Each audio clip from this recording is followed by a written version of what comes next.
আমাকে ভালোবাসার পর আর কিছুই আগের মতো থাকবে না তোমার।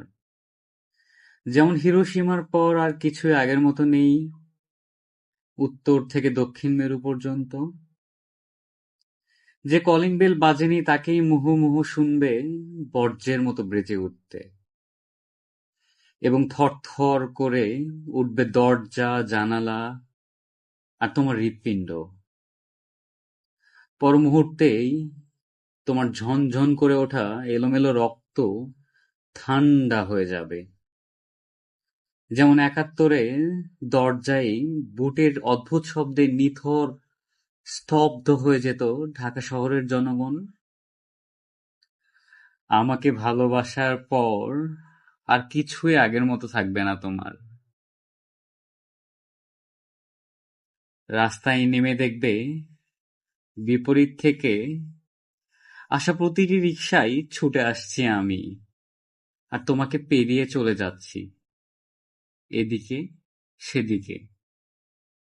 তখন তোমার রক্ত আর কালো চশমায় এত অন্ধকার যেন তুমি ওই চোখে কিছুই দেখোনি।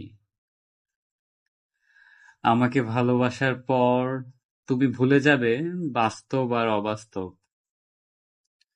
বস্তু আর স্বপ্নের পার্থক্য। সিঁড়ি ভেবে পা রাখবে স্বপ্নের চূড়োতে, ঘাস ভেবে দুপা ছড়িয়ে বসবে অবাস্তবে। লাল টুকটুকে ফুল ভেবে খোঁপায় গুজবে গুচ্ছ গুচ্ছ স্বপ্ন। তোমার যে ঠোঁটে চুমো খেয়েছিল উদ্যম পরায়ণ এক প্রাক্তন প্রেমিক, আমাকে ভালোবাসার পর সেই নষ্ট ঠোঁট খসে পড়বে। সেখানে ফুটবে এক অনিন্দ্য গোলাপ।